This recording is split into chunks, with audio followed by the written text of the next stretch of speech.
तो हमने जो सबसेक्शन 2 में देखा, सेम लिमिट जो है हमने देखी थी सेक्शन 16 सबसेक्शन 4 की, जहाँ पे हमने लिमिट के बारे में देखा था कि वहाँ पे हम इनपुट टैक्स क्रेडिट जो कि मैक्सिमम हम इनपुट टैक्स क्रेडिट कब तक ले सकते थे, वहाँ पे हमने देखा कि मैक्सिमम इनपुट टैक्स क्रेडिट की लेने की जो डेट थी, वो मैक्सिमम कब तक थी? सितंबर मंथ की ड्यू डेट ऑफ 3B थी और annual return which ever is earlier. वहां पे क्या डेट थी? सेक्शन 16 सबसेक्शन 4 के हिसाब से हम कब तक आईटीसी ले सकते थे? सितंबर मंथ की जो भी फाइनेंशियल ईयर है, मान लो फाइनेंशियल ईयर 2021 की हम आईटीसी हमारा कोई रह गया, तो ये हम कब तक इसका आईटीसी ले सकते हैं? हमें ये बिल बाद में मिला, इस साल का कोई भी जो है हमारा बिल रह गया, हम उसका आईटीसी लेना भूल गए, हम कब तक उसका आईटीसी ले सकते हैं? हम उसका आईटीसी कब तक ले सकते हैं? सितंबर मंथ की जो रिटर्न थी, सितंबर 20 मंथ की जो ड्यू डेट रहेगी, क्या ड्यू डेट रहेगी? 20th अक्टूबर 2021 जो उसकी ड्यू डेट रहेगी, इस डेट तक। या फिर दूसरी लिमिट क्या थी? और एनुअल रिटर्न, और एनुअल रिटर्न की मैक्सिमम डेट क्या होती है? मैक्सिमम डेट 31 दिसंबर 2021 जो है एनुअल रिटर्न की ड्यू डेट रहेगी। एनुअल रिटर्न की फर्निशिंग वाली डेट और यहाँ पे जो लास्ट डेट थी, ये तो रिस्ट्रिक्टेड जो थी, स्टैटिक डेट थी, बी जो सितंबर मंथ की ड्यू डेट फॉल करेगी वो, और एनुअल रिटर्न जिस दिन आप फर्निश कर दोगे वो। अगर आपने एनुअल रिटर्न पहले कर दी तो हम उस टाइम पीरियड तक आईटीसी ले सकते हैं। मान लो यहीं आपने एनुअल रिटर्न भर दी तो यहीं पे ही हमारा आईटीसी लेने का टाइम खत्म हो जाएगा। तो ये हमने लिमिट देखी थी कहाँ पे? हमने ये लिमिट जो रीड करी थी, ये सेक्शन 16 सबसेक्शन 4 के अंदर हमने ये लिमिट रीड करी थी कि हम इनपुट टैक्स क्रेडिट लास्ट कब तक जो है अवेल कर सकते हैं। सेम इसी तरीके से जहां पे इनपुट टैक्स क्रेडिट अवेल करना है, वहां पे सेम तरीका जो है हमारे लिए क्रेडिट नोट भी क्या कर रहा है कि हमारी आउटपुट टैक्स लायबिलिटी को कम कर रहा है। गवर्नमेंट को 10,000 रुपए पे जीएसटी मिल गया था, अब हम कह रहे हैं कि वो 10,000 नहीं था, वो 9,000 था। हम अपनी आउटपुट टैक्स लायबिलिटी को कम कर रहे हैं, तो वहां पे भी गवर्नमेंट को रेवेन्यू का लॉस हो रहा है, तो वहां पे भी गवर्नमेंट ने लिमिट लगा दी। और गवर्नमेंट ने जो लिमिट लगाई वहां पे भी सेम इसी तरीके की लिमिट लगा दी। जहां पे आईटीसी देने के लिए गवर्नमेंट लिमिट लगाती थी, और वहां पे भी इसी तरीके से वहां पे क्या कह दिया, वहां पे कहा कि आप कब तक जो है क्रेडिट नोट इशू कर सकते हो। मान लो सेम एग्जांपल लेते हैं, अब हम जो एग्जांपल ले रहे हैं वो क्रेडिट नोट का ले रहे हैं, राइट? तो हम क्रेडिट नोट सेक्शन 34 सबसेक्शन 2 के तहत कब तक इशू कर सकते हैं? हम क्या फाइनेंशियल ईयर 2021 की बात हो रही थी, तो फाइनेंशियल ईयर के 2021 की बात, क्रेडिट नोट कब तक इशू कर सकते हैं? यहाँ पे लिखा है अगले फाइनेंशियल ईयर के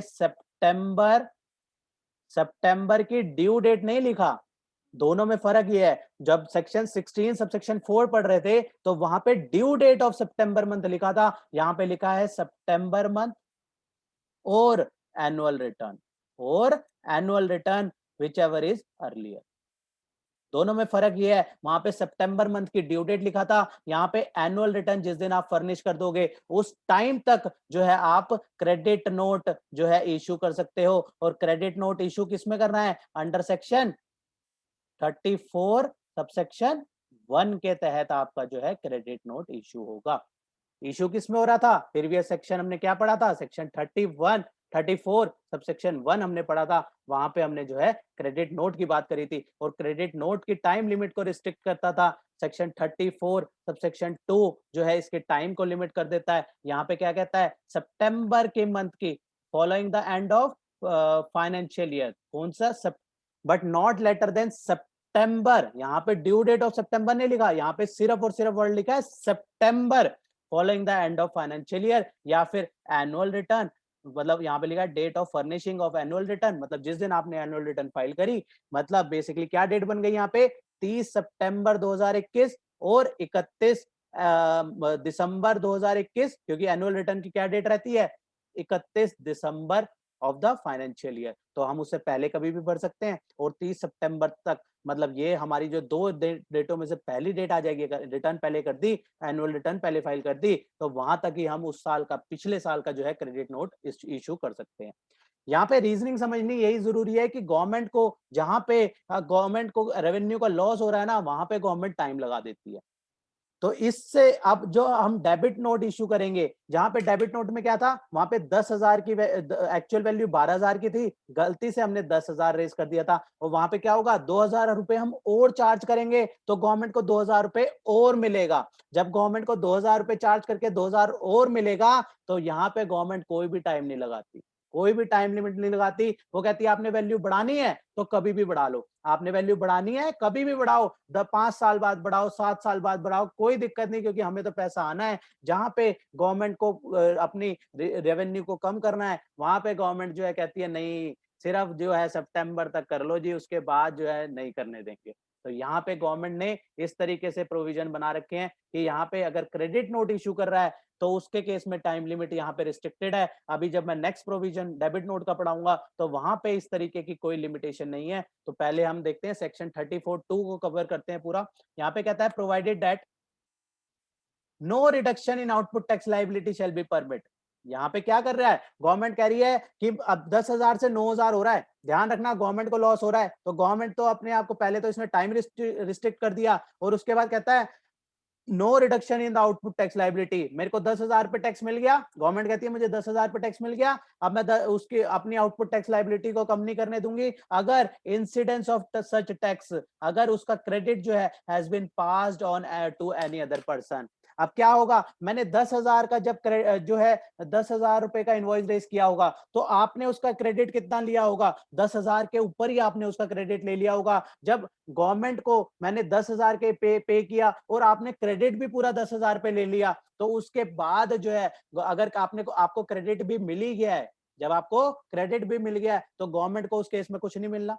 गवर्नमेंट ने मेरे से टैक्स लिया और आपको आईटीसी अलाउ कर दिया, तो गवर्नमेंट को एक तरीके से कुछ नहीं मिलना। तो उस केस में जो क्या गवर्नमेंट कहती है, भैया उस केस में मैं आईटीसी जो है आउटपुट टैक्स लाइबिलिटी को रिड्यूस नहीं करने दूंगी, उस केस में आउटपुट टैक्स लाइबिलिटी को रिड्यूस नहीं करने दूंगी। इसलिए हमें क्या करना पड़ता है, इसलिए जब हम 1,000 रुपए कम कर रहे हैं तो अकॉर्डिंगली हम उसमें टैक्स भी चार्ज करेंगे, उसमें हम टैक्स भी चार्ज करेंगे, और उसके हिसाब से सामने वाला जो रेसिपिएंट है, जो आपने जो 10,000 का आईटीसी, मान लो जो हमने एग्जांपल क्या लिया था, 10% का एग्जांपल पे रेट इजी करने के लिए हमने 10% रेट लिया था, तो 10,000 पे जो 1,000 रुपए का आपने आईटीसी बुक किया है, आप भी अब जो मेरा क्रेडिट नोट इशू होगा उसको आप अपनी बुक्स पे जब बुक करोगे, तो आप अपनी बुक्स पे बुक करके भी जो है 1,000 रुपए का जो है आप बुक करोगे, और उसके ऊपर 100 रुपए का जो है अपने आईटीसी को भी कम करोगे, आप अपने आईटीसी को भी कम करोगे, तो जाके जो है मैं क्रेडिट नोट जो है इस्तेमाल कर सकता हूं, ताकि गवर्नमेंट को एक तरीके से जहां पे आपने 1,000 रुपए का क्रेडिट लिया था और वहां पे आपका क्रेडिट भी कम हो। इस तरीके का हमने पहले भी पढ़ चुके हैं ना, इस तरीके की यही प्रोविजन हम पहले भी पढ़ चुके हैं, जहां पे गवर्नमेंट अपने आप को सेफर साइड करती है कि ऐसा ना हो कि मैं आईटीसी भी पूरा दे दूं और वहां पे जो है आईटीसी पूरा देने के साथ साथ आपको जो है उसका बेनिफिट भी डबल डबल मिल जाए। तो ऐसा गवर्नमेंट को लॉस ना हो, इसलिए वो अपने आप को सेफर साइड करती है, और सेफर साइड करके जो है रिस्ट्रिक्शन लगा देती है कि अगर मैं आउटपुट टैक्स लाइबिलिटी को कम नहीं होने दूंगी, अगर इंसिडेंस ऑफ टैक्स जो है पास हो गया, अगर इंसिडेंस ऑफ टैक्स पास कर दिया, आपने पूरा आईटीसी 10,000 रुपए के ऊपर ले लिया, तो जो है वहां पे जो है आउटपुट टैक्स लाइबिलिटी को कम नहीं होने देंगे। राइट, ये वाला पॉइंट तो जस्टिफाई है, लेकिन ऊपर वाले में जो है वहां पे टाइम लिमिट लगा दी, वहां पे सितंबर या एनुअल रिटर्न उससे पहले पहले ही जो है क्रेडिट नोट इस्तेमाल कर सकते हो, उसके बाद जो है क्रेडिट नोट इशू नहीं करने देंगे। अब इस हमने क्रेडिट नोट में देखा, अब डेबिट नोट के लिए क्या कहता है। अब सबसेक्शन 3 सेक्शन 34 का सबसेक्शन 3 जो बात करता है वो डेबिट नोट के लिए बात करता है। वहां पे कहता है आप अगर आपने टैक्स इनवॉइस में कम चार्ज कर लिया, अगर आपने टैक्स इनवॉइस में कम चार्ज कर लिया, आपने 10,000 चार्ज कर लिया और एक्चुअल क्या था, 12,000 रुपए था, तो आपने जो है कम चार्ज कर लिया, ठीक है जी, चार्ज कर लो, डेबिट नोट इश्यू करो और चार्ज कर लो। जैसे सेल में वैल्यू बढ़ाई, जैसे सेल करी और गवर्नमेंट को टैक्स मिला, ऐसे ही 2,000 रुपए का डेबिट नोट इश्यू करो और गवर्नमेंट को टैक्स दे दो। अब यहाँ पे गवर्नमेंट खुश होगी, गवर्नमेंट को तो टैक्स मिल रहा है, तो यहाँ पे गवर्नमेंट ने कोई टाइम लिमिट जो है नहीं लगाया। यहाँ पे गवर्नमेंट ने ऐसा कोई भी टाइम लिमिट लगाया, जैसे ऊपर यहाँ पे सितंबर मंथ का लिमिट कर दिया था, यहाँ क्यों नहीं लगाया, क्योंकि यहाँ तो गवर्नमेंट को पैसा मिल रहा है कि गवर्नमेंट कहेगी भैया जब मर्जी आप डेबिट नोट इश्यू करो, मेरे को कोई भी दिक्कत नहीं है। इसका सबसेक्शन 4 क्या कहता है, a registered person who issue debit note, right, shall declare detail of such debit note in the return for the month during the said debit note has been issued and the tax liability shall be adjusted in the manner prescribed. जब मैं हम जैसे हमने credit note में देखा था उसके respect में कौन सा इनवॉइस इशू किया था, 10,000 से आप 9,000 जब कर रहे थे तो आपने रेफरेंस दी थी कि इस इनवॉइस में मैंने गलती से 10,000 इशू कर दिया था, ये इनवॉइस नंबर है, ओरिजिनल इनवॉइस नंबर, ये ओरिजिनल इनवॉइस नंबर है, ये इसकी डेट है, ये इसके अगेंस्ट जो है मैं क्रेडिट नोट इशू कर रहा हूं। ऐसे ही हमें डेबिट नोट में भी सारी डिटेल्स देनी पड़ेंगी कि ये वाला हमारा जो है ओरिजिनल इनवॉइस नंबर था, इसके अगेंस्ट जो है मैं वैल्यू बढ़ा रहा हूं और ये वाला डेबिट नोट नंबर ये जो है डेबिट नोट मैं रेज कर रहा हूं इस इनवॉइस के अगेंस्ट और ये इसका इनवॉइस नंबर है, ये इसकी डेट है। जैसे हमें कम करने के लिए ओरिजिनल का रेफरेंस देना होगा, ऐसे ही वैल्यू बढ़ाने के लिए भी हमें ओरिजिनल इनवॉइस का जो है रेफरेंस देके चलना पड़ेगा। लेकिन यहाँ पे वो कोई भी लिमिट नहीं थी जैसे ऊपर लगाई थी कि सितंबर मंथ वाली। ये बात ध्यान रखनी है कि कोई भी डेबिट नोट जो है आप कभी भी यूज कर सकते हो, इशू कर सकते हो, लेकिन अगर आप क्रेडिट नोट इशू कर रहे हो तो आपको जो है टाइम पीरियड जो है रिस्ट्रिक्टेड है। इससे नुकसान क्या होगा ये जानना जरूरी है। डेबिट नोट जो है include the supplementary invoice. Supplementary invoice जो है supplementary invoice include the supplementary invoice मतलब सेकंड जो है इनवॉइस हम कह सकते हैं कि एक इनवॉइस की जगह जब दूसरा इनवॉइस मतलब उसके रेफरेंस पे तो वो जो है उसको भी हम डेबिट नोट कह सकते हैं, राइट। तो यहाँ पे डेबिट नोट इंक्लूड करता है सप्लीमेंट्री इनवॉइस को, राइट। तो यहाँ पे अब हम इसके रीजनिंग अगर जानना चाहें तो हमारे लिए क्या एक दिक्कत वाली बात है कि मैंने मान लो मुझे अलाउ कर दिया कि क्रेडिट नोट मतलब अगर मुझे अपनी वैल्यू को कम करना है तब तो मेरे लिए टाइम लिमिट लगा दी, लेकिन मैंने अगर अपनी वैल्यू को बढ़ाना है तो मैं कभी भी वैल्यू को बढ़ा सकता हूँ। इससे प्रॉब्लम क्या आई? प्रॉब्लम ये आई कि मैंने जब 10,000 से 12,000 के लिए जो है इनवॉइस जो है रेज कर दिया। मैंने पहले मान लेते हैं वो एग्जांपल लेते हैं, मैं सप्लायर हूँ आप रेसिपिएंट हो, तो मैंने गलती से 10,000 चार्ज कर दिया था। मैंने 10,000 रुपए बाद में आपको बोला कि यार 10,000 गलती से 2,000 रुपए कम चार्ज हो गए। आपने कहा कोई नहीं इश्यू कर दो इनवॉइस। मैंने 2,000 प्लस जीएसटी लगा के आपको उसका इनवॉइस रेज कर दिया। अब जैसे मैंने 10,000 का इनवॉइस रेज किया था, आपने उस पे जो है क्रेडिट ले लिया होगा। उस 10,000 पे जो जीएसटी लगा होगा आपने उसका क्रेडिट ले लिया होगा। अब मैं 2,000 का इनवॉइस रेज करूंगा, उस 2,000 रुपए के ऊपर भी मैं जीएसटी लगाऊंगा, उसका भी आपने क्या करना है, उसका भी आपने क्रेडिट लेना है, उसका भी आपने क्रेडिट लेना है, बिल्कुल लेना है। लेकिन डेबिट नोट मैं कभी भी इश्यू कर सकता हूं। मुझे 2 साल बाद याद आया कि यार वो उसका तो वैल्यू मैंने कम लगा दी, 10,000 की जगह 12,000 की वैल्यू लगनी थी, 10,000 की लग गई गलती से। मैंने फोन किया, आपने कहा भेज दो इनवॉइस। मैंने 2 साल बाद आपको इनवॉइस भेजा, मैंने 2 साल बाद वो 2,000 प्लस जीएसटी का इनवॉइस भेज दिया। मेरी साइड से तो मैं डेबिट नोट कभी भी भेज सकता हूं, राइट। लेकिन आप क्या उस क्रेडिट नोट का जो है आईटीसी ले सकते हो?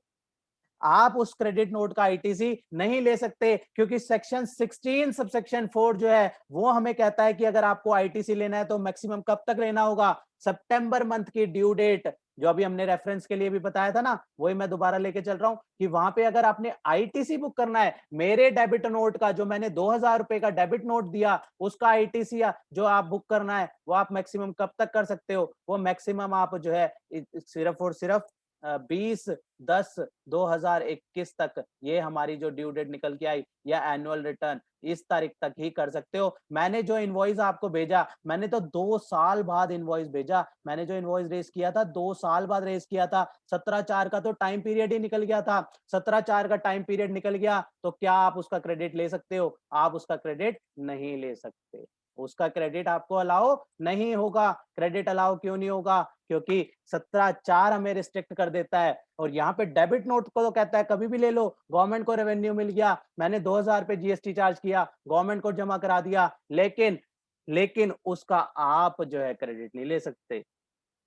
ये देखो कितनी बड़ी एक वो है कि अगर मेरे को एक साइड से अलाउ कर रहे हैं कि मैं जो है डेबिट नोट कभी भी रेज कर दूं, लेकिन रेसिपिएंट के लिए रिस्ट्रिक्शन लगा दी कि रेसिपिएंट को जो क्रेडिट लेना है वो जो है रिस्ट्रिक्टेड पीरियड के लिए ही, रिस्ट्रिक्टेड पीरियड के अंदर ही उसको क्रेडिट अलाउ होगा, अदरवाइज उसको बाद में क्रेडिट अलाउ नहीं होगा। दोबारा प्रोविजन में चलते हैं, यही बात मैंने यहाँ पे इजी करने के लिए लिख भी दी है। To remember the time period of the credit note and issue and debit note issue, we should keep in mind the revenue। हमें ध्यान क्या रखना है? हमें गवर्नमेंट के पॉइंट ऑफ व्यू से चलना है कि गवर्नमेंट को जो है रेवेन्यू का लॉस हो रहा है, किस केस में गवर्नमेंट का जो है फायदा हो रहा है। तो वहां पे जब गवर्नमेंट को फायदा हो रहा है, जब मैं अपनी वैल्यू डेबिट नोट के थ्रू बढ़ा रहा हूं, तो गवर्नमेंट कह रही है कभी भी बढ़ा दो, लेकिन आईटीसी आप नहीं ले पा रहे। लेकिन क्रेडिट नोट में जब मैं उस वैल्यू को कम करने जा रहा हूं, तो गवर्नमेंट कहती है कि सितंबर महीने या फिर एनुअल रिटर्न तक जो है आपको, जो आपको टाइम पीरियड देंगे, इस टाइम तक अगर आपको पता लग गया, आप जो है क्रेडिट नोट इशू कर दो, उसके बाद क्रेडिट नोट इशू ही नहीं कर सकते। राइट, तो कहता है as by the credit note output tax liability decreases. Credit note से क्या होता है, आउटपुट टैक्स लाइबिलिटी, जिससे गवर्नमेंट को टैक्स मिलना था, वो वैल्यू कम होती है, तो वहां पे which result to decrease in the government revenue. So it's time to issue restricted up to, कब तक रिस्ट्रिक्ट कर दिया, सितंबर मंथ के, सितंबर मंथ जो है रिटर्न जो है रिस्ट्रिक्ट कर दिया, या फिर annual return whichever is earlier. यहाँ पे रिटर्न हटा दो, ये गलती से रिटर्न डाल दिया मैंने, सितंबर मंथ और annual return whichever is earlier. Maximum time क्या दे दिया, सितंबर मंथ 30 सितंबर तक। हमने जो है फाइनेंशियल ईयर हमने कौन सा एग्जांपल लिया था, 2021 का एग्जांपल लिया था, तो हमारी क्या सितंबर मंथ, सितंबर हम 30/9/2021, और एनुअल रिटर्न हम मैक्सिमम कब तक भर सकते हैं, 31/12/2021। विच एवर, अगर हमने एनुअल रिटर्न पहले भर दी, तो हमारी वहां तक ही हम क्रेडिट नोट का इस्तेमाल कर सकते हैं। ऑल दो डेबिट नोट के केस में क्या है, गवर्नमेंट को जो है रेवेन्यू मिलना है, increase in the output tax liability. Right, जब मैं डेबिट नोट इशू करूंगा और उसके बाद मैं अपनी रिटर्न में डालूंगा, मेरी आउटपुट टैक्स लाइबिलिटी बढ़ जाएगी, वहां पे इंक्रीज हो जाएगी। तो ऐसे केस में गवर्नमेंट कहती है कभी भी करो, जब जागो तब सवेरा, जब आपको याद आए कि आपने वैल्यू कम चार्ज करी थी, आप वैल्यू चार्ज कर लो और हमें जो है रेवेन्यू दे दो। लेकिन दिक्कत क्या आ गई, दिक्कत यही आ गई कि हमें 16/4 मैंने तो इशू कर दिया 2 साल बाद, मैंने तो इशू कर दिया, लेकिन आपके लिए दिक्कत आ गई, आप उसका क्रेडिट नहीं ले सकते, आपके लिए वो कॉस्ट का पार्ट बन जाएगा। तो यहाँ पे यही बात डाल दी, also need to remember that is the debit note issue after September month, यहाँ पे रिटर्न हटा देना, September month or annual return which is allowed, then ITC of such invoice cannot be claimed by the recipient as it got time barred। आपके लिए 16/4 में क्या time था, सितंबर month की ड्यू डेट, और annual return whichever is earlier वाला time था, तो वो टाइम जो है हमारे एग्जाम्पल के हिसाब से वो निकल गया, तो आप उसका क्रेडिट नहीं ले सकते। Both such document need to be issue by the supplier only, चाहे वो डेबिट नोट हो चाहे क्रेडिट नोट हो, सप्लायर को ही इशू करना है। पॉइंट ऑफ व्यू किसका है, अगर आप हमें बता रहे हो कि वैल्यू जो है वो बढ़ानी है घटानी है, तो मेरी साइड से एज अ सप्लायर जो है मुझे जो है डेबिट नोट और क्रेडिट नोट को जो है इस्तेमाल करना होगा, उसके अकॉर्डिंगली जो है आप अपनी बुक्स पे भी उसको रिकॉर्ड करोगे। Recipient can make a request to the supplier for such debit note और क्रेडिट नोट, जो भी सिचुएशन है, हमें वैल्यू बढ़ानी है घटानी है उसके हिसाब से जो है, लेकिन इशू किसको करना है, वो सप्लायर को करना है। रेसिपिएंट उसको कह सकता है कि आप जो है इशू करो डेबिट नोट, उसका वाइस वर्सा जो है वो अपनी बुक्स में रिकॉर्ड कर लेगा। तो ये हमारा सेक्शन 34 का जो है ट्रीटमेंट रहेगा। डेबिट नोट कब हमें इस्तेमाल करना है वो हमने केसेस देख लिए, 4 केसेस हमने यहाँ पे रेफर करे, और हमने क्रेडिट नोट कब इस्तेमाल करना है उस सॉरी डेबिट नोट के हमने 2 केसेस देखे जहां पे हमें वैल्यू बढ़ानी थी, और क्रेडिट नोट के हमने 4 केसेस देखे वहां पे वैल्यू हमें डिफरेंट डिफरेंट सिचुएशन के हिसाब से कम करनी थी। तो वहां पे हम किस तरीके से कर सकते हैं इशू, और कब तक का टाइम पीरियड प्रिस्क्राइब्ड है, ये जो है सेक्शन 34 बताता है। इसके साथ जो है हमारा ये चैप्टर में जो सेक्शन पार्ट था, तो वो ये सेक्शन पार्ट हमारा कवर होता है, लेकिन इसके रिगार्डिंग जो कुछ रूल्स हैं वो हम उसमें से रूल नंबर 46 हम जो है कवर कर चुके हैं ऑलरेडी। रूल 46 में हमने क्या पढ़ा था, रूल 46 में हमने टैक्स इनवॉइस में कौन कौन सी चीजें होना जरूरी हैं, वो सारी चीजें हमने देखी थी कि क्या क्या उसमें सप्लायर का name, address, GSTN number, recipient की क्या क्या चीजें चाहिए, एचएसएन और टैक्स वैल्यू वगैरह, वो सारी हम 46 के अंदर कवर कर चुके हैं। अब इसके रिगार्डिंग कुछ और जो रूल्स बनते हैं, जो इंपॉर्टेंट रूल्स बनते हैं, वो भी हम डिस्कस कर लेते हैं कि कौन कौन से इसमें जो है टैक्स इनवॉइसिंग के रिगार्डिंग रूल हैं। तो इसमें एक रूल आता है हमारा rule number 46A। Rule number 46A कहता है invoice cum bill of supply. Invoice cum bill of supply, invoice cum bill of supply नाम ही बता रहा है क्या है, इसमें दोनों वैल्यू इंक्लूड हो रही है, इसमें एग्जेम्प्टेड और इसमें जो है आप टैक्सेबल, दोनों के लिए एक इनवॉइस इशू कर सकते हो। लेकिन इसका इस्तेमाल सिर्फ तभी कर सकते हो जब हम अनरजिस्टर्ड पर्सन को जो है सप्लाई कर रहे हैं। जब हम सप्लाई कर रहे हैं कोई ऐसी गुड्स या सर्विस जो कि एग्जेम्प्ट भी है, और उसमें से कुछ मान लो कोई कोई हमारे पास कोई पर्सन आया, अनरजिस्टर्ड पर्सन आया और वो मांग रहा है, वो उसने आटा भी लिया हमसे, और कुछ ऐसी आइटम ली जो टैक्सेबल भी है, कुछ ऐसी आइटम्स ली उसने जो है एग्जम्प्ट है और कुछ टैक्सेबल है। तो हम सेम इनवॉइस के अंदर जो है वो सारी आइटम जो है मेंशन कर सकते हैं। उसको इनवॉइस को हम क्या कहेंगे? Invoice cum bill of supply. जैसे हमारा फोल्डिंग बेड होता है ना, उसको हम क्या कहते हैं? Sofa cum bed.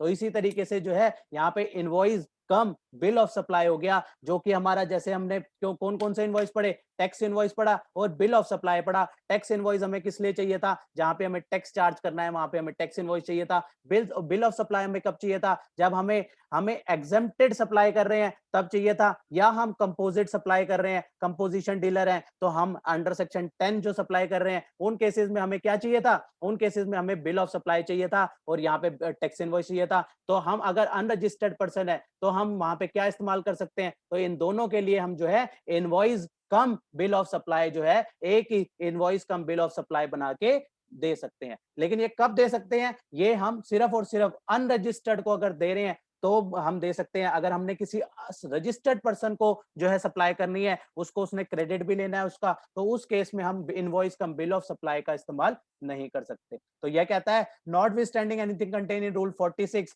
रूल 46, 49, 54, ये 46 हम इसमें से कवर कर चुके हैं, ये भी हम देख लेंगे। तो इसमें इन रूल्स को ओवर रूल करता है। उसके बाद कहता है कि registered person supplying taxable as well as exempted, taxable भी सप्लाई भी कर रहा है, एग्जेम्प्टेड सप्लाई भी कर रहा है, लेकिन किसको कर रहा है? जो सप्लाई जो कर रहा है वो अनरजिस्टर्ड पर्सन को कर रहा है। अनरजिस्टर्ड पर्सन, इसने क्रेडिट तो लेना नहीं है, इसको अगर वो सप्लाई कर रहा है तो वहां पे वो सीधा एक ही इनवॉइस में सारी चीजें मेंशन कर सकता है। उस एक इनवॉइस को क्या कहेंगे? Invoice cum bill of supply कहेंगे। उसको नाम क्या देंगे? Invoice cum bill of supply देंगे, उसी में ही हम सारी चीजें मेंशन कर देंगे, राइट। ये कन्वीनियंस के लिए, ताकि इजीली जो है जहां पे सामने वाले ने क्रेडिट लेना नहीं, उसको जो है एक ही इनवॉइस उसके लिए वो जो है सप्लायर अलग अलग बनाए, इंस्टेड ऑफ उसकी कन्वीनियंस के लिए जो है एक invoice cum bill of supply issue करके जो है वो अपना सारा उसमें टैक्सेबल और एग्जेम्प्टेड सारे गुड्स जो है या सारी सर्विसेज जो है वहां पे मेंशन कर देगा। अब रूल नंबर 47, रूल नंबर 47 जो है हम ऑलरेडी ऊपर कवर कर चुके हैं। कहां कवर कर चुके हैं? सेक्शन 31 सबसेक्शन 2 में हम इसको कवर कर चुके हैं, जहां पे हमने बात करी थी टैक्सेबल सर्विसेज का टैक्स इनवॉइस कब तक इशू करना है। सेक्शन 31 मैं दोबारा लेके चलता हूं आपको रेफरेंस के लिए, जस्ट फटाफट उसका एक रेफरेंस देके दोबारा लाता हूं नीचे। इसको हम ऊपर ऑलरेडी इसको हम कवर कर चुके हैं, लेकिन यहाँ पे हम इसको कवर कर चुके हैं सबसेक्शन 2 में, जहां पे हमने सर्विसेज के केस में जो है टाइम टैक्स इनवॉइस कब तक इशू करना है, वहां पे था बिफोर और आफ्टर, दोनों केसेस थे, पहले भी और आफ्टर भी। और आफ्टर में कब तक? 30 डेज का टाइम था। और जो बैंकिंग फाइनेंशियल इंस्टीट्यूशन के वगैरह के केस में कितना? 45 डेज का टाइम था। और वो सारी बातें कहाँ लिखी थी? रूल नंबर 47 में लिखी थी। यहाँ रेफरेंस के लिए बता दिया था। अब रूल नंबर 47 दिखा देता हूँ कि रूल नंबर 47 में ये किस तरीके से यहाँ पे टाइम पीरियड जो है इस्तेमाल किया गया है। टैक्सेबल सर्विसेज के लिए जो है टैक्स इनवॉइस कब तक इशू करना है। तो हम दोबारा आते हैं rule number 47, time limit for issue of tax invoice. कहता है invoice referred in rule 46, right. कौन सा इनवॉइस कौन सा बनेगा? टैक्स इनवॉइस ही बनेगा। उस टैक्स इनवॉइस में क्या क्या चीजें रहेंगी वो रूल 46 बताएगा, राइट। इनवॉइस जो है रूल 46 बताएगा, लेकिन वो कब तक इशू करना है वो रूल 47 के बारे में क्या, रूल 47 क्या कहता था? Taxable supply of service. वहां पे हमने 31(2) किस लिए था? सर्विसेज के केस में था। 31(1) किस लिए था? गुड्स के लिए था। दोनों में फर्क ध्यान में है ना? पहला वाला कौन सा था? गुड्स के लिए था, रिमूवल, और वहां पे जो मूवमेंट ऑफ गुड्स भी थी। सप्लाई में तो कोई मूवमेंट होनी नहीं, इसलिए वहां पे 31(2) में वो सारी चीजें डाली गई। और वहां पे कहता है टैक्सेबल सप्लाई ऑफ सर्विसेज के केस में कब तक इशू करना है tax invoice? With in a period of 30 days from the service. जिस दिन सर्विस दी, जिस दिन प्रोविजन ऑफ सर्विस हुआ, उसके 30 दिन के अंदर जो है हमें टैक्स इनवॉइस इशू करना है। और इसका एक्सेप्शन में डाल दिया कि अगर वो जो सप्लायर है वो जो है बैंकिंग कंपनी है, फाइनेंशियल इंस्टीट्यूशन है, एनबीएफसी है, तो उस केस में कितना टाइम मिलेगा? 45 दिन का टाइम मिलेगा। उस केस में 40 डेज का टाइम था, 45 डेज का टाइम था, सॉरी। और यह नॉर्मल केस में कितने दिन का था? 30 डेज का टाइम था। इसके बाद एक प्रोवाइजो और डाला है यहाँ पे, प्रोवाइडेड फर्दर दैट इंश्योरेंस और banking company, financial institution including NBFC telecom operator, यहाँ पे टेलीकॉम प्रोवाइडेड फर्दर दैट में टेलीकॉम है, ऊपर टेलीकॉम नहीं है, और इसके अलावा कोई और क्लास ऑफ पर्सन को अगर गवर्नमेंट नोटिफाई करती है तो उस केस में क्या रहेगा, taxable supply of service between the distinct person may be issue invoice before or at the time of such supplier record the same in his books of accounts or before the expiry of quarter। क्या कहना चाह रहा है ये कहना चाह रहा है कि अगर वो सप्लाई जहां पे banking company, financial institution, NBFC, इनके अलावा अगर कोई और क्लास को भी नोटिफाई करती है गवर्नमेंट, तो उन सब क्लास के लिए क्या टाइम, उनको कब तक टैक्स इनवॉइस इशू करना होगा। वो कहता है कि बिफोर वाला तो कोई दिक्कत ही नहीं थी, पहले तो कोई भी करना चाहेगा नहीं, यहाँ पे कहता है पहले कर दो तो अच्छी बात है। तो बात थी आफ्टर में, तो आफ्टर में यहाँ पे कह दिया कि अगर डिस्टिंक्ट पर्सन है, अगर डिस्टिंक्ट पर्सन है, डिस्टिंक्ट पर्सन कौन कौन थे, अंडर द सेम पैन वाले जो जैसे थे ना, कि एक पीएनबी, यहाँ पे बैंकिंग कंपनी का एग्जांपल लेते हैं, पीएनबी दिल्ली और PNB Haryana. PNB Delhi PNB Haryana को जो है सर्विस दे रही है, उसको क्या करना है, एक को अपना output tax liability under the same pan है, राइट, एक को टैक्स पे करना है, दूसरे को क्रेडिट लेना है। तो इस तरीके से डिस्टिंक्ट एंटिटी, अगर वो डिस्टिंक्ट पर्सन है, अंडर डिस्टिंक्ट पर्सन कौन होंगे, entity under the entities under the same pan, अगर वो सेम पैन के अंडर है और banking company, financial institution, NBFC वगैरह इन सब में ये सारे हैं, तो उस केस में क्या रहेगा, वहां पे आप इनवॉइस इशू कर सकते हो। बिफोर में तो कभी भी कर सकते हो, और आफ्टर में जो 30 और 45 दिन वाली बात थी, उस केस में क्या रहेगा, अंडर द सेम पैन होना चाहिए, ध्यान में रखना, अंडर द सेम पैन है, तो तब आप बाद में जो है, जब आप अपनी बुक्स में रिकॉर्ड करोगे, या फिर क्वार्टर, मैक्सिमम क्या टाइम दे दिया, क्वार्टर तक का टाइम दे दिया, कि आप जब भी उसको बुक्स में रिकॉर्ड करो, या फिर मैक्सिमम क्वार्टर तक जो है आप जो है उसका टैक्स इनवॉइस इशू कर सकते हो। यहाँ पे ऊपर क्या था, 30 दिन, 45 दिन, और यहाँ पे क्वार्टर तक का टाइम मिल गया, तो यहाँ पे क्वार्टर कितने का टाइम का, उसमें कितने डेज हो सकते हैं, मैक्सिमम 90 डेज तक का टाइम आपको वहां पे मिल सकता है। इसमें क्या फर्क आया, वहां पे 30 दिन और 45 दिन, वहां पे banking company and financial institution वगैरह के लिए कितना था, 45 दिन, यहाँ पे प्रोवाइडेड फर्दर डेट में 45 दिन से भी आगे बढ़ा के उसको मैक्सिमम क्वार्टर तक रिस्ट्रिक्ट कर दिया, और कह दिया कि आप अगर उसको जब बुक्स में रिकॉर्ड करो तब तक, या फिर क्वार्टर तक मैक्सिमम जो है आप अपना टैक्स इनवॉइस इशू कर देना, राइट। तो इनको जो है और ज्यादा एक्सटेंशन, एक तरीके से हाँ, कह सकते हैं कि इनको और ज्यादा जो है टाइम दे दिया। इसके बाद रूल नंबर 48 बात करता है, रूल नंबर 48 कहता है मैनर ऑफ इश्यू इनवॉइस। किस तरीके से हमें इनवॉइस का फॉर्मेट तो मिल गया, अब किस तरीके से ये इनवॉइस जो है हमें देना होगा, किसको देना है, कितने इनवॉइस बनाने हैं, कितने नंबर ऑफ कॉपीज होंगी, तो किसको जानी है, वो सप्लायर के पास कौन सी रहेगी, रेसिपिएंट के पास कौन सी रहेगी, और माल अगर जब जा रहा है तो क्या हमें ट्रांसपोर्टर को भी कोई कॉपी देनी है। तो इसके रिगार्डिंग जो है रूल नंबर 48 बात करता है, वो कहता है अगर आपका गुड्स का केस है, अगर आपका सप्लाई ऑफ गुड्स का केस है, तो उस केस में आप 3 कॉपी बना देना। पहली कॉपी को आप कहना ओरिजिनल कॉपी, दूसरी कॉपी कौन सी रहेगी, डुप्लीकेट, और तीसरी रहेगी ट्रिप्लीकेट। 3 कॉपी गुड्स के केस में बनेगी, और ओरिजिनल जो है वो रेसिपिएंट को जाएगी, और जो डुप्लीकेट है वो ट्रांसपोर्टर को जाएगी, और जो ट्रिप्लीकेट है सप्लायर, वो आप अपने पास रख लेना, आपको भी तो रिकॉर्ड के लिए चाहिए। ओरिजिनल जो है रेसिपिएंट को जाएगी, डुप्लीकेट ट्रांसपोर्टर को जाएगी, और ट्रिप्लीकेट जो है सप्लायर के पास रहेगी। ये किस केस में है, ये वहां पे ये गुड्स के केस में है, 3 कॉपी बनेंगी गुड्स के केस में। लेकिन सर्विसेज के केस में क्या होगा, वहां पे कोई ट्रांसपोर्टर का तो कोई रोल ही नहीं है। अगर सर्विसेज का केस है तो वहां पे ट्रांसपोर्टर का कोई रोल नहीं है, तो वहां पे सिर्फ और सिर्फ 2 ही कॉपी चाहिए, और 2 कॉपी किसको चाहिए, एक रेसिपिएंट को कॉपी चाहिए और एक सप्लायर को कॉपी चाहिए। तो वहां पे लिख दिया कि ओरिजिनल कॉपी जो है रेसिपिएंट आप रख लेना, और सप्लायर को भी एक कॉपी चाहिए अपने रिकॉर्ड के लिए, तो डुप्लीकेट कॉपी आप रख लेना। डुप्लीकेट कॉपी सप्लायर के पास रहेगी, और रेसिपिएंट के पास जो है ओरिजिनल कॉपी रहेगी। भैया उसको तो क्रेडिट भी लेना है इसके ब्याह पे, उसको ओरिजिनल कॉपी दो, सप्लायर आप जो है उसका डुप्लीकेट कॉपी रख लो। तो रूल नंबर 48 हमें ये बताता है कि कितनी गुड्स के केस में कॉपीज रहेंगी, और कितनी जो है सर्विसेज के केस में कॉपी रहेंगी, राइट। इसका रूल नंबर 48 का सब रूल 3 कहता है serial number of the invoice issuing during the tax period shall be furnished electronically through GSTR 1। हमें जब जीएसटीआर 1 फाइल करते हैं, हमें पता ही है वहाँ पे हम जो है अपना इनवॉइस नंबर जो है इलेक्ट्रॉनिकली, जो अब हम अपनी जीएसटीआर 1 फाइल करते हैं वहाँ पे सीरियल नंबर जो है वहाँ पे इश्यू करते हैं कि इतने से इतने सीरियल नंबर तक जो है हमने इस मंथ के अंदर जो भी हमारा टैक्स पीरियड बनता है, टैक्स पीरियड हम यहाँ पे 1 फाइल कर रहे हैं, मंथली मंथली क्वार्टरली दोनों दोनों हो सकती है। तो वहाँ पे हम अपना जो है बताएँगे कि हमारी जो है सीरियल नंबर 25 से लेकर जो है सीरियल नंबर 48 तक जो है वो क्वार्टर जो है इस क्वार्टर में या इस मंथ में जो है इश्यू हो रही है। तो हम रूल नंबर 48 जो है ये बात कहता है।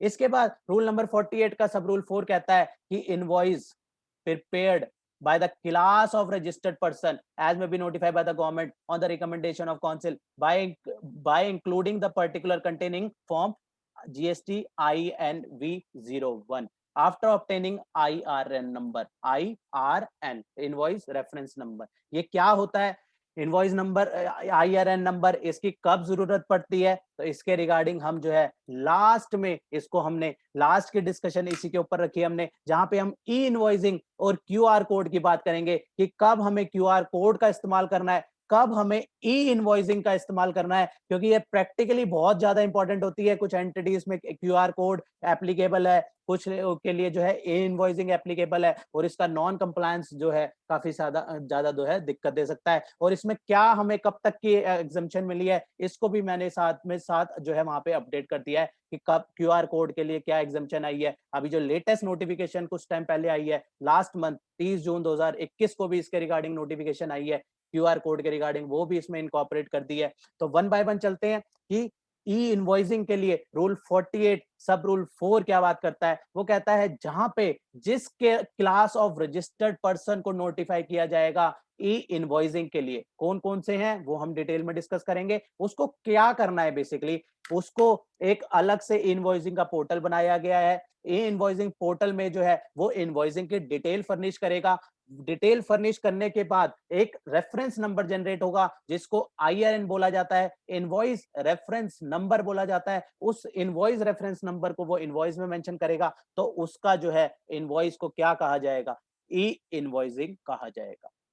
इसको कहते हैं ई इनवॉइसिंग। रूल 48 सब रूल 4 के तहत जो कई क्लास ऑफ पर्सन के लिए ई इनवॉइसिंग जो है मैंडेटरी है, राइट। वो आगे हम इसको डिटेल में कवर करेंगे ई इनवॉइसिंग कैसे कैसे है, और इसकी जो है इसमें फर्दर क्या आ गया, प्रोवाइडेड दैट कमिश्नर में on the recommendation of council by notification exempt such class of registered person for issuing of invoice. कुछ को वो मैंडेटरी कर सकता है कि आपको इन केसेस में जो है ई इनवॉइसिंग मैंडेटरी है, और कुछ को कह सकता है कि आप अगर इस कैटेगरी में फॉल करते हो तो आपको इनवॉइसिंग नहीं बनानी। कौन सी जो है एग्जेम्प्टेड कैटेगरी में डाली गई है वो भी नीचे मैंने मेंशन कर दिया है, जस्ट हम शुरू करने जा रहे हैं वो। और कौन कौन सी के लिए क्या लिमिट रखी गई है और किससे ऊपर जो है इनवॉइसिंग बनानी है वो भी जस्ट अब हम यहाँ से शुरू करने जा रहे हैं। इससे पहले हम पहले रूल्स पूरा कंप्लीट कर देते हैं। सब रूल 5 कहता है कि एवरी इनवॉइस टू वूम सब रूल 4 अप्लाई।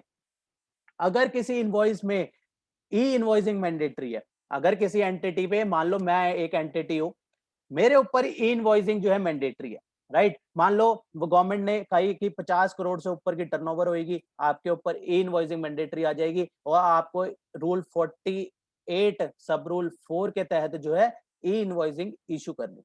अब मेरे ऊपर लाइबिलिटी है, मुझे ई इनवॉइसिंग इशू करनी है।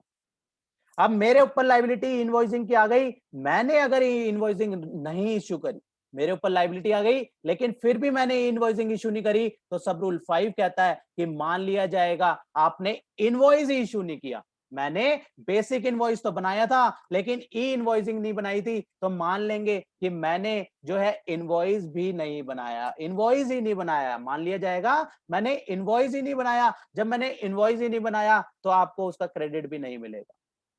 तो अगर सप्लायर ने इनवॉइस ही नहीं बनाया तो रेसिपिएंट को उसका क्रेडिट ही नहीं मिलेगा। ये जो है इसके कॉन्सिक्वेंसेज हैं। यहाँ पे सब रूल 4 सब रूल 5 यही बात कहता है कि आपने सब रूल 4 अगर आपके ऊपर एप्लीकेबल है और आपने उसका कंप्लाई नहीं किया तो सब रूल 5 कह देगा कि आपको जो है, आपने तो भैया ई इनवॉइसिंग बनाना था, आपने जो है ई इनवॉइसिंग नहीं बनाया, तो मानेंगे हमने आपने इनवॉइस ही नहीं बनाया, आपने इनवॉइस ही नहीं बनाया, और इनवॉइस ही नहीं बनाया तो क्रेडिट की तो बात ही नहीं रही। तो इसलिए ये बहुत ज्यादा इंपॉर्टेंट हो जाता है। रूल 48 का सब रूल 5 जो है बहुत ही इंपॉर्टेंट सब रूल है।